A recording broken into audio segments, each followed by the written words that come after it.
वैसे सोचने वाली बात है ना कि हम अपने पितरों से, अपने बुजुर्गों से कैसा व्यवहार करते हैं। मतलब इमेजिन कीजिए कि आज अगर हमारे बुजुर्ग कोई एक गलती कर दे, हमारे लिए कुछ एक ऐसा शब्द यूज कर दे, हमारे खिलाफ वो चले जाए, तो हम उनसे सालों साल बात नहीं करते।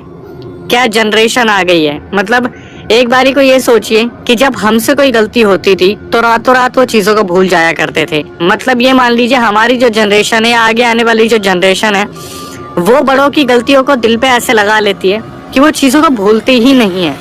और फिर वही पितर जब इस दुनिया में नहीं होते तो वो आपकी रक्षा करने आते हैं। क्या पितरों का यही कर्तव्य है? तो आपका क्या कर्तव्य है कि आप हमेशा उनसे मुंह बनाएं? आज का जो पूरा रियल इंसिडेंट है वो हमें सोनम ने भेजा है और पूरा रियल इंसिडेंट इन्हीं चीजों पे आधारित है। तो वक्त न जाया करते हुए सीधा हम रियल इंसिडेंट की ओर आते हैं। सोनम हमारी जो सब्सक्राइबर हैं, इनका जन्म गुजरात में हुआ। अपनी मम्मी पापा के साथ रहा करती थी। फैमिली में सब कुछ बहुत सही था। जो सोनम के दादाजी थे वो एक टाइम पर बहुत ज्यादा अपने ऊपर कर्जा लेके चल रहे थे। जो दादी जी थी वो पूरे परिवार को बांध के रखा करती थी। पापा जो थे वो भी दादा के सपोर्ट में रहा करते थे, लेकिन दादा बहुत ज्यादा डिप्रेस रहा करते थे। जब सोनम सिर्फ 3rd-4th क्लास में थी तो किसी रीजन से उनके दादाजी ने खुद को खत्म कर लिया। और ये चीज जो सोनम के पापा थे उनको बहुत ज्यादा चुभ गई और उनको ऐसा लगता था फैमिली को जब सबसे ज्यादा जरूरत थी तो उन्होंने मुंह पलट कर एक ऐसा डिसीजन ले लिया जिससे उन्हें और पूरे परिवार को अकेला छोड़ दिया। अब इसके बाद हुआ क्या, सोनम जब 3rd-4th क्लास में थी तो उनकी एक छोटी बहन थी जो कि घर में बहुत ज्यादा शरारत किया करती थी। शरारत करते करते एक दिन वो रसोई में घुसी जहां पर पानी उबल रहा था और शरारत करते करते उन्होंने पता नहीं कैसे वो पूरा पानी अपने शरीर पर गिरा लिया, जिसकी वजह से ज्यादातर जो सोनम की छोटी बहन थी वो हॉस्पिटल में रहा करती थी। हॉस्पिटल में रहने की वजह से उनके जो पापा मम्मी थे वो भी देख रेख में हॉस्पिटल में रहा करते थे। एक छोटी बच्ची जो अपना दर्द बयान नहीं कर सकती वो हॉस्पिटल पहुंच गई थी और सोनम जो थी वो 3rd-4th क्लास में थी। उनका जो स्कूल था वो घर से थोड़ी ही दूरी पे था। तो कभी कभी ऐसा हुआ करता था कि सोनम के जो मम्मी पापा थे वो हॉस्पिटल में रहा करते थे और पड़ोसियों को बोल दिया करते थे कि हमारी बेटी को छोड़ देना, वापिस आए तो लेके आ जाना। और जब सोनम छोटी थी वो वैसे भी बहुत समझदार थी, उन्हें मालूम था कि मुझे कैसे जाना है और कैसे आना है, लेकिन दिमाग में एक जो टेंशन रहती है वो हमेशा घर वालों के रहा करती थी। जो दादी जी थी वो भी कुछ समय बाद जो थी शांत हो गई थी। तो अब घर में सिर्फ 4 सदस्य रह गए थे, मम्मी पापा, सोनम और उनकी छोटी बहन। जो सोनम की मम्मी थी वो लगातार हॉस्पिटल में रहा करती थी और सोनम के पापा काम भी किया करते थे और सुबह सुबह सोनम को रेडी करके स्कूल भी भेजा करते थे। कभी कभार वो जल्दीबाजी में उनको स्कूल छोड़ दिया करते थे, कभी कभी वो सीधा बता देते कि बेटा आपको पता है ना कहाँ से जाना है, वहां से चले जाना। एक दिन क्या हुआ, सोनम जब वापस आ रही थी तो रोड पे बहुत ज्यादा ट्रैफिक लग गया था। ट्रैफिक को देखकर वो बहुत ज्यादा घबरा गई थी। तो उस टाइम पर उनके दिमाग में यही चल रहा था कि मैं इस रोड को कैसे क्रॉस करूंगी। तभी अचानक से उन्होंने बताया कि अक्षय भाई आप बिलीव नहीं करेंगे, मेरे बगल में एक इंसान आता है जिसने सफेद धोती पहनी थी और वो बिल्कुल इस तरीके से थे जैसे उनके चेहरे पे अलग ही एक तेज नजर आ रहा था। उन्होंने मेरा हाथ पकड़ा और वो मुझे रोड क्रॉस कराते हुए लेके आए घर तक। अब ऐसा ही होने लगा। सुबह शाम जब भी सोनम अपने स्कूल जाया करती थी वो रोड पे स्टक हो जाती थी तो वही इंसान आता था जिसने सफेद धोती पहनी होती थी, जिसके चेहरे पर एक अलग ही तेज हुआ करता था। वो सोनम का हाथ पकड़ के उन्हें रोड क्रॉस कराते, स्कूल तक छोड़ते और स्कूल से घर तक लेके आते थे। एक रात गुजरी, 2 रात गुजरी, 3, 4, 5, 6, 7। कुछ ही टाइम बाद सोनम की जो छोटी बहन थी उन्हें हॉस्पिटल से वापस आना था, उनका डिस्चार्ज होना था। सब कुछ बहुत बेहतरीन तरीके से चल रहा था। तभी अचानक से सोनम की मम्मी ऑब्जर्व करती हैं छुट्टी वाले दिन, जिस दिन उन्हें स्कूल नहीं जाना था, वो घर में बैठकर अपने खिलौनों से खेल रही हैं, पेंटिंग बना रही है, ड्राइंग कर रही है और पता नहीं किससे हंस हंस के बात कर रही है। तो जब सोनम की मम्मी ने उनसे पूछा कि बेटा आप किससे बात कर रहे हो, किसको देख के हंस रहे हो, तो उन्होंने बताया कि यहीं तो बैठे हैं वो आदमी जो मुझे रोज स्कूल छोड़ के जाते हैं, लेके आते हैं। तो सोनम की मम्मी ये देखने के बाद बहुत ज़्यादा घबरा गई थी और उन्हें ऐसा लगा कि कोई एंटिटी या कोई ऐसा व्यक्ति तो नहीं आ गया है जो दिख नहीं रहा लेकिन मेरी बेटी को नुकसान पहुंचा सकता है। इनकी मम्मी ने उस टाइम पर तो कोई भी रिएक्शन नहीं दिया। ये अंदर गई और उन्होंने अपने परिवार में कॉल करा और नाना जी जो लगते हैं सोनम के, उन्हें बताया कि ऐसे ऐसे जो है सोनम पता नहीं किससे बात कर रही है और हंस रही है, खेल रही है और ये स्कूल से आती जाती भी बहुत अच्छे तरीके से है। मतलब स्कूल से भी कोई कंप्लेंट नहीं आती। ऐसा लग रहा है जैसे सोनम के साथ कोई तो एंटिटी है जो उसके साथ चल रही है और कहीं ना कहीं वो आगे जाके इसे नुकसान पहुंचा सकती है। सोनम को इस बारे में कोई भी नहीं अंदाजा था, उसे पता भी नहीं था। अगले दिन सोनम के स्कूल से छुट्टी करा दी गई और नाना जी अपने साथ एक पंडित लेके आए। जब वो पंडित घर में घुसते हैं तो वो सोनम की ओर देखते हैं और दूसरी तरफ देखते हैं और देखते ही रह जाते हैं। ऐसा लगा जैसे पंडित जी ने किसी इंसान को वहां पर देखा और उनकी नजर जैसे टिक के रह गई। जब वो अपनी आंख बंद करते हैं और कुछ चावल पढ़ने शुरू करते हैं तो अचानक से पूरे परिवार के सामने एक ऐसा सच रख देते हैं जिसको सुनने के बाद सबके पैरों तले जमीन खिसक गई थी। वो अचानक से बोलते हैं कि ये सोनम के दादाजी हैं जिन्होंने अपनी जान दे दी थी। ये प्रेत योनि में गए हैं। इनकी अधूरी इच्छाएं बहुत सारी है। इनकी अधूरी इच्छाओं में एक जो इच्छा थी वो थी अपने पुत्र और पुत्रियों के साथ खेलना, मतलब अपने पोते पोतियों के साथ खेलना था इन्हें। तो अब वो जो है सोनम की रक्षा कर रहे हैं, लेकिन ये प्रेत योनि में बहुत बुरी तरीके से फंसे हुए हैं, तो हमें इन्हें स्थान देना होगा। अब जब सोनम के पिताजी ने इस चीज को सुना तो वो सुनने के बाद काफी ज्यादा डिप्रेस हो गए थे और उन्हें ऐसा लग रहा था कि मैंने हमेशा अपने पिताजी के बारे में गलत सोच रखी और वो आज प्रेत योनि में जाने के बाद भी मेरी बच्ची की सहायता कर रहे हैं, रक्षा कर रहे हैं। तो एक डेट निकाली गई। उस डेट पर इनके घर में यज्ञ हुआ, हवन हुआ और उसके बाद क्या हुआ, सोनम के जो दादाजी थे उन्हें प्रेत योनि से निकालकर पितृ योनि में डाला गया। सब कुछ बहुत सही तरीके से चल रहा था। सोनम ने बताया अक्षय भाई, इसके बाद मैंने कभी भी अपने दादाजी को दोबारा नहीं देखा। तो ये वाला जो हादसा हुआ था उनके साथ बचपन में हुआ था। इसके बाद आते हैं जो 2023 में जो इनके साथ इंसिडेंट हुआ, जहां पर मैंने मेंशन करा कि हमारे वीडियोस देखकर, हमारे पॉडकास्ट देखकर और इनके पितरों का जो बहुत बड़ा रोल था वो क्या रोल था, अब मैं आपके सामने लेके आता हूँ। इनकी शादी हो गई थी और सोनम ने बताया कि मेरा जो काम है वो है डेटा एंट्री का। मैं फ्रीलांसिंग वर्क भी करती हूँ और मुझे कंपनी से अच्छी प्रोफाइल पे जॉब भी मिली हुई है। ये जॉब मैंने कोविड के टाइम पे हासिल की थी और वहाँ पर से ही मेरा वर्क फ्रॉम होम चलता है। मेरे जो हस्बैंड है उनसे मेरी शादी नासिक में हुई। नासिक में मेरे जो हस्बैंड है वो काम किया करते थे, स्टार्टिंग से ही वो एक फैक्ट्री में प्लांट सेटअप का काम करते थे, जिसमें उनका पैकेज बहुत अच्छा लगा हुआ था। नजर ना लगे इसलिए मैं पैकेज आपके सामने नहीं बताऊंगा। बहुत अच्छा पैकेज लगा हुआ था और जहाँ पर सारी चीजें बहुत सुकून से चल रही थी। हुआ क्या, इनके बीच में बहुत प्यार मोहब्बत था। जो सोनम है वो हमेशा से अपने परिवार के नक्शे कदम पे चलते आई है, मतलब उनकी परवरिश जो उन्हें मिली वो बहुत ही बखूबी तरीके से उन्होंने निभाई। अपने पति का सपोर्ट हमेशा उन्हें मिला और अपने पति का हमेशा वो एक लकी चार्म बन के रही है। नासिक में जब वो 2023 में रह रहे थे सिटी एरिया में, अचानक से उनके पास एक अननोन नंबर से कॉल आता है और वो अननोन नंबर एक म्यूचुअल कनेक्शन निकलता है। तो फोन पर जो इंसान था वो सीधा सीधा इनके सामने प्रपोजल रखते हैं कि हमारे यहाँ पर एक नई फैक्ट्री खुली है जो नासिक सिटी से 50-60 किलोमीटर के अंदर है। वहां पर हमें एक प्लांट सेटअप करवाना है। अगर आपने वो प्लांट सेटअप करवा दिया तो इनकम तो आपको मिलेगी ही, लेकिन एक बड़ी अपॉर्चुनिटी आपको मिल सकती है।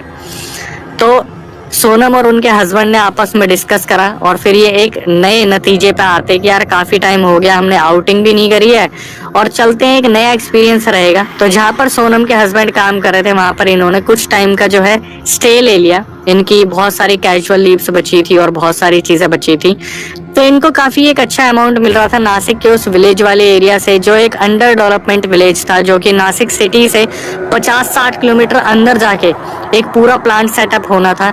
वहां पर इन लोगों ने बातचीत करी और ये लोग मूव होने को रेडी हो गए।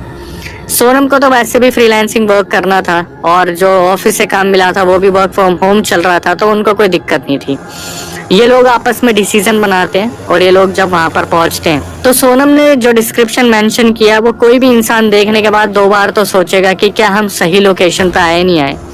इन्होंने बताया कि अक्षय जब हम उस लोकेशन पर पहुंचे तो पूरा एक बैकवर्ड एरिया था। ये मान लीजिए वहां पर जो फैक्ट्री सेटअप हो रही थी, जो प्लांट सेटअप हो रहा था, उन एरिया मैनेजर्स ने, सुपरवाइजर्स ने वहां पर एक कॉलोनी बना दी थी जहां पर वहां के नए एम्प्लॉयज को रहने के लिए कुछ फ्लैट्स दे दिए थे। 1 BHK फ्लैट वहां पर अलॉट किया था। ठीक है, एरिया नॉन डेवलप्ड था लेकिन तरीके से बाउंड्री बना रखी थी और इनके फ्लैट के आगे 3-4 फ्लैट और भी थे, लेकिन वहां पर कोई भी नहीं रहता था। इनके फ्लैट के बगल में एक फ्लैट था जहां पर एक भैया रहते थे और वो भी कहीं फैक्ट्री प्लांट में काम किया करते थे, तो उनका पूरा परिवार भी कहीं रहा होगा मुंबई महाराष्ट्र में। तो इन्होंने ज्यादा नहीं पूछा, उनसे ज्यादा बातचीत भी नहीं होती थी, लेकिन अब इन्होंने अपने पूरे 1 BHK फ्लैट का नक्शा बताया। तो सुन लीजिए क्योंकि आगे जाके वो वीडियो में कहीं ना कहीं कनेक्ट होता आपको दिखेगा। सोनम ने बताया जब मैं अंदर घुसी तो मैं आपको पूरा बताती हूँ। सामने एक हॉल था, लेफ्ट हैंड साइड में किचन थी और राइट हैंड साइड में एक वॉशरूम बना हुआ था जो कि कमरे से अटैच था।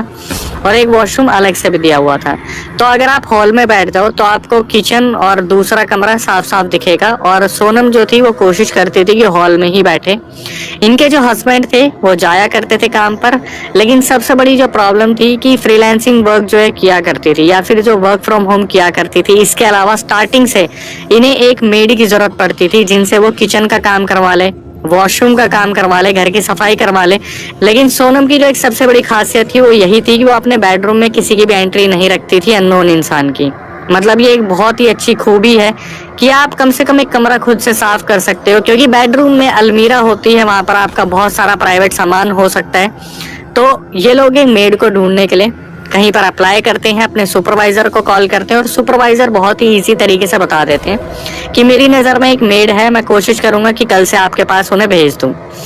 यही बात ये अपने जो पड़ोसी भैया रहने वाले थे उनसे करते हैं कि अगर आपकी नज़र में कोई मेड हो तो आप बताइएगा।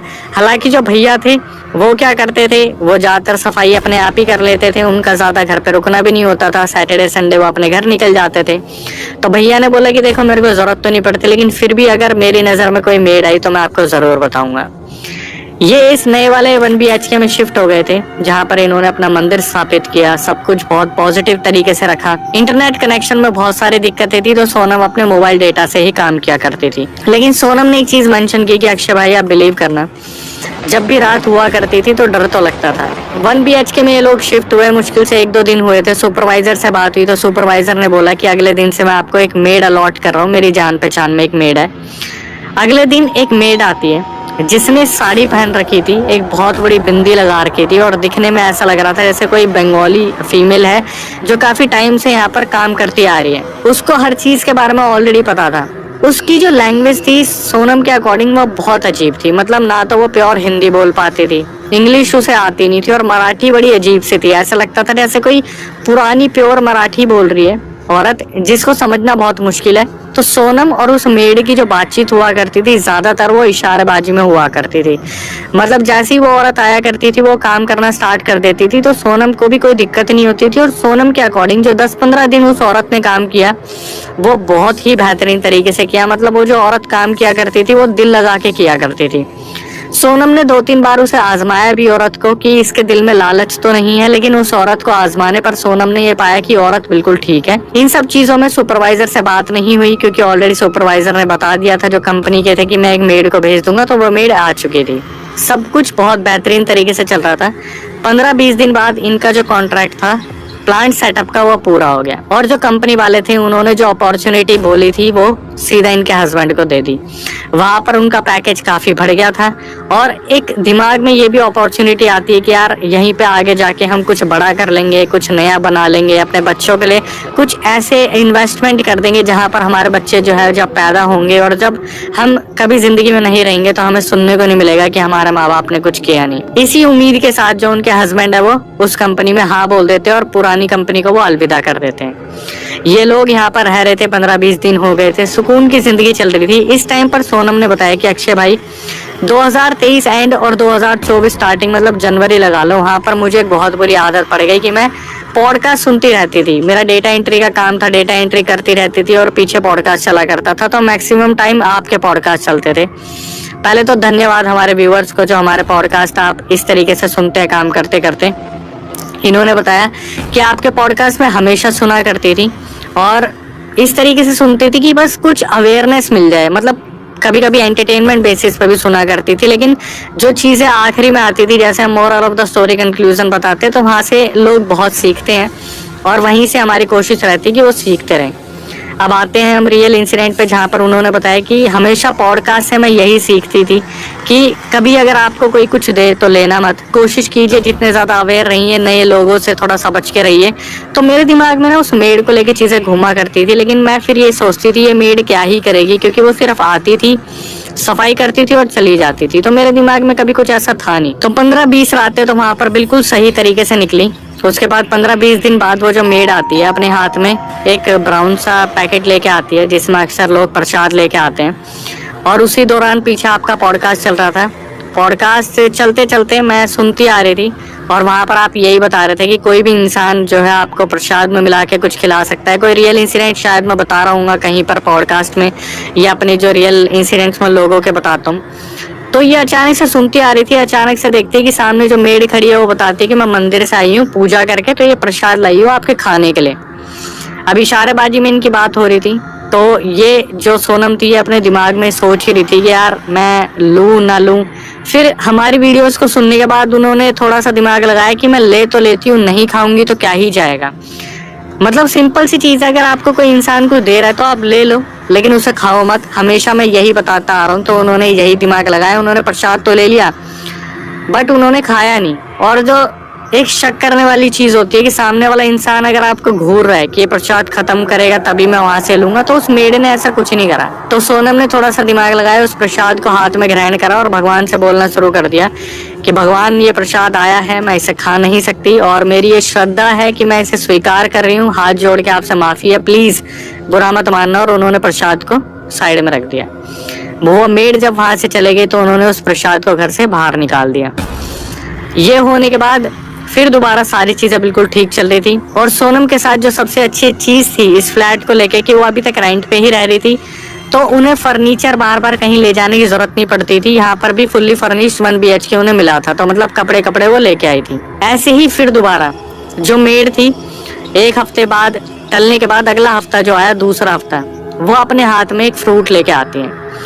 और सोनम जब आ रही थी, मैंने आपको पहले ही मेंशन किया था कि उन्होंने ये देखा था कि इस एरिया में दूर दूर तक कोई अच्छी फैसिलिटीज है ही नहीं और फ्रूट्स तो है ही नहीं।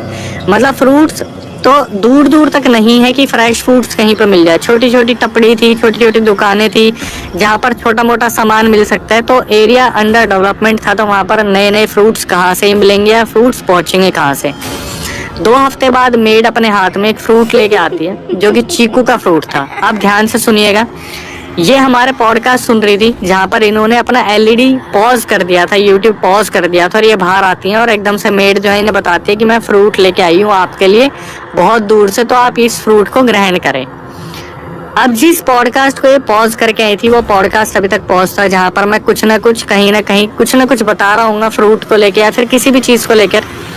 अचानक से क्या हुआ, इन्होंने उस फ्रूट को देखा, वो चीकू का फ्रूट था और ये बुरी तरीके से वशीकरण में आ गई। जहाँ पर सोनम ने मेंशन किया कि अक्षय भाई बिलीव मी, मैं ध्यान से देखे जा रही हूँ और मैं बिल्कुल सम्मोहित हो गई कि मुझे वो फ्रूट लेना है, क्योंकि वो फ्रूट ऐसा था जैसे अभी अभी कहीं से फ्रेश उठाया हो। और वो जो वहाँ पर मेड खड़ी थी वो तो वैसे ही स्माइल कर रही थी कि मैं आपके लिए फ्रूट लेके आई हूँ। इन्होंने हाथ आगे बढ़ाया, तभी अचानक से मेरा जो पॉडकास्ट यूट्यूब पर चल रहा था उसे किसी ने अनपॉज कर दिया और एकदम से मेरे मुंह से निकला कि फ्रूट्स वगैरह लेना है या फिर बाहर का सामान लेना आप बिल्कुल बंद कर दीजिए, ये आपको बहुत नुकसान दे सकता है। इन्होंने जैसे ही मेरी लाइन सुनी, इन्होंने एकदम से बोल दिया कि नहीं नहीं चीकू मैं नहीं खाती, मुझे एलर्जी हो जाती है। ये करके इन्होंने जो है उसको हाथ में लेकर और साइड में रख दिया।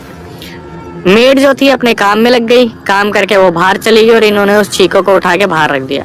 अब देखिए, इसको इस तरीके से भी समझा जा सकता है, जब तक मैं पूरा राज नहीं खोलूंगा कि यार ये अंधविश्वास वाली चीजें चल रही हैं कि अक्षय किस चीज को बोलता है कि ये चीज मत करो मत करो, लेकिन आज आपको समझ में आएगा कि जो रियल इंसिडेंट हमारे पास आते हैं, हम लोगों का दर्द आपके सामने लेके आते हो, तो हम ये चाहते हैं कि आप उससे कुछ सीख लें, क्योंकि आगे आने वाली चीजें जब आपके सामने खुलेगी तो आपके वैसे ही पैरों तले जमीन खिसकने वाली है।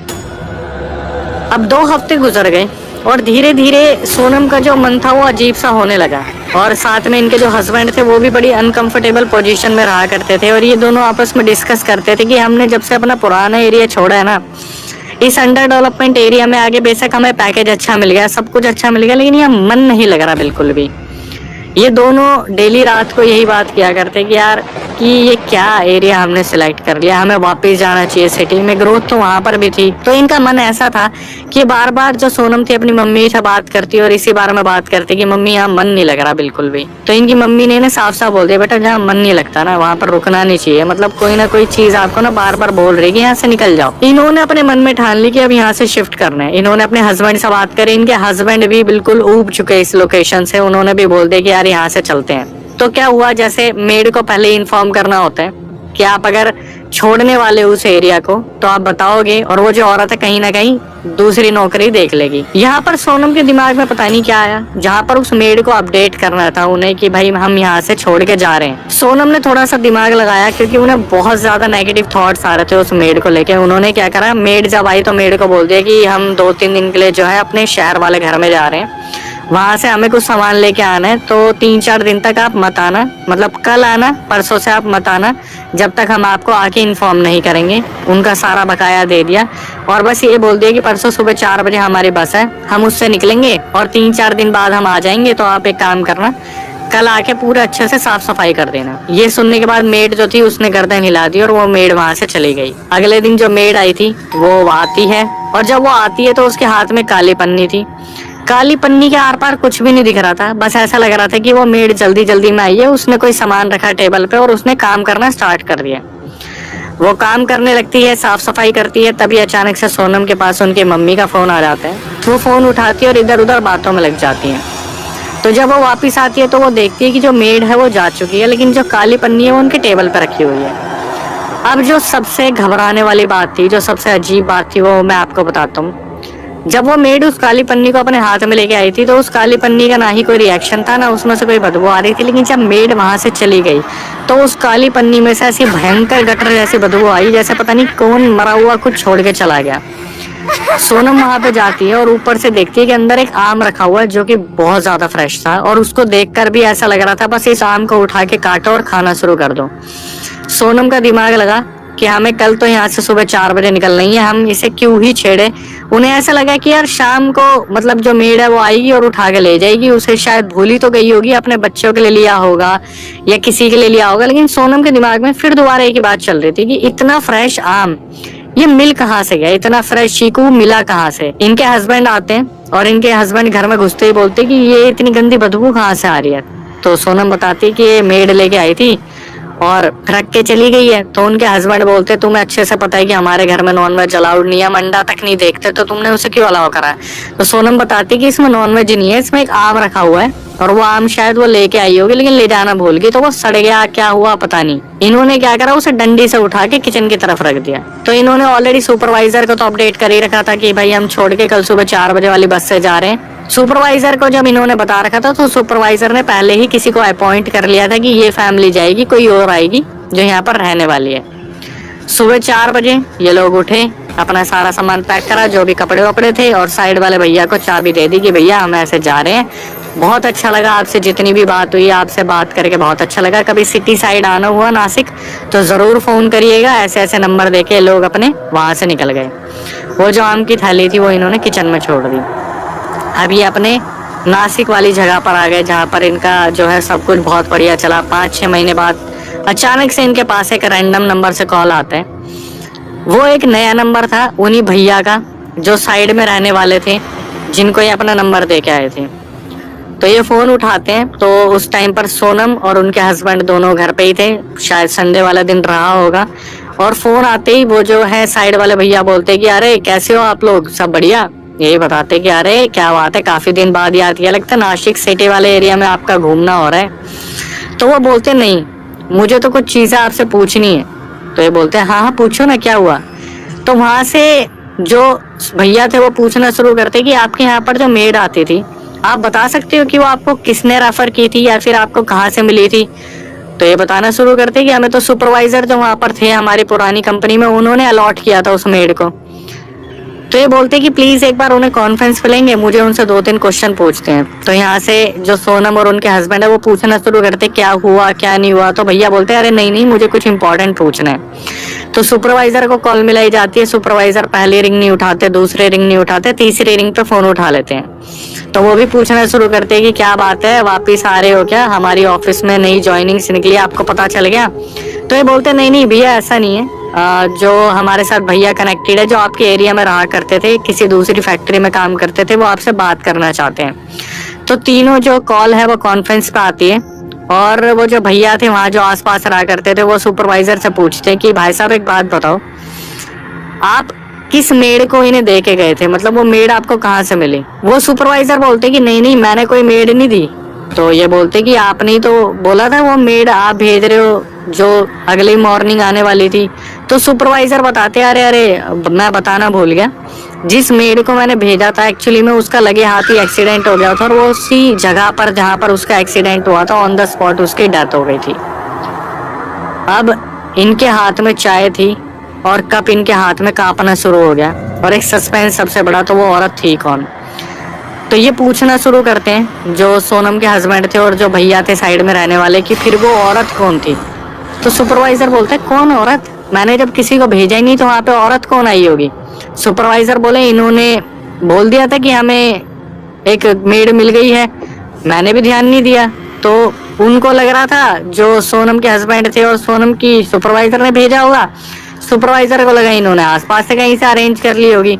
अब जो साइड वाले भैया थे वो बताना शुरू करते हैं सोनम और उनके हस्बैंड जब वहां से चले गए थे तो किसी और फैक्ट्री के सुपरवाइजर ने यहाँ पर एक जोड़ा भेजा था।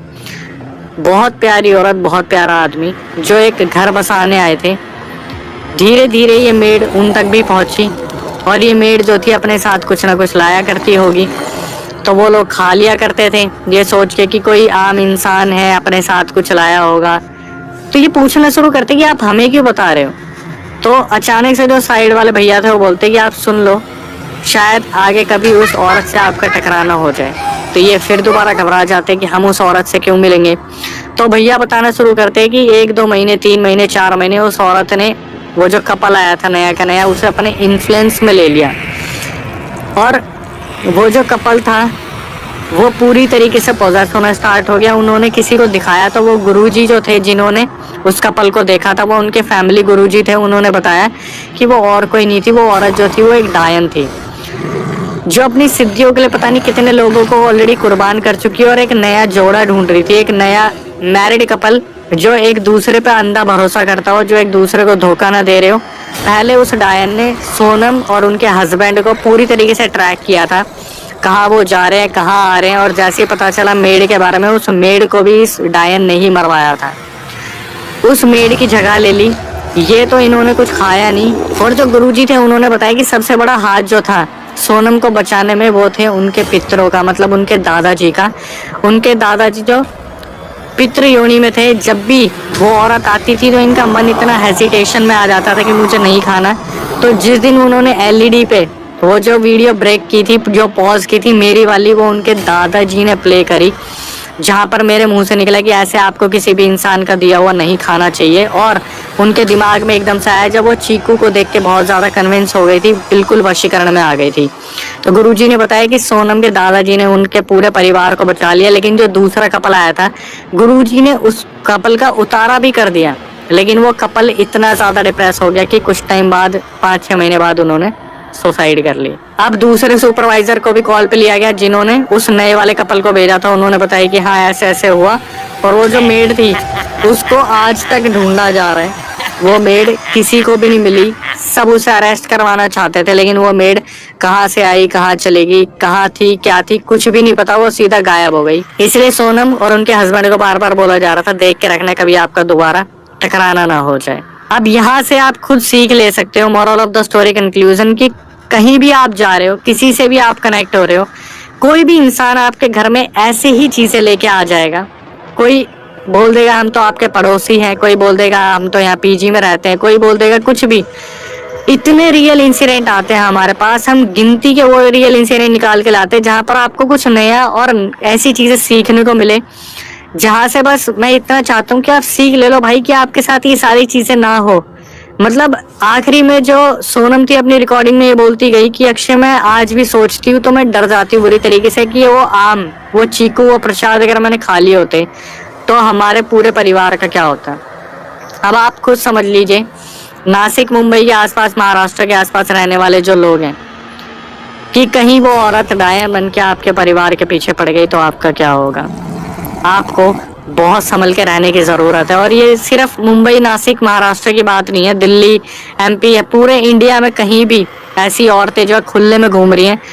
जब मैंने सोनम से बात की और उनसे पूछा कि हुलिया कैसा था, उन्होंने बताया कि आप बिलीव नहीं करोगे, एक आम औरत थी, आप पहचान नहीं सकते कि वो कोई डायन थी। मतलब डायन हमारे बीच में रह रही है और जब हम उसके बारे में बात करते हैं तो वो सारी चीजें सुन सकती है जिसके बारे में हम बात कर रहे हैं। यहाँ से बस इतना अंदाजा ले लीजिए कि आपके घर में भी कोई नौकरानी आ रही है, मैं ये नहीं कह रहा उस पर शक कीजिए, पर कोई भी अगर इंसान, औरत, कोई भी आपके घर में आ रहा है तो थोड़ा चौकन्ना हो जाइए, क्योंकि अगला नंबर आपका भी हो सकता है।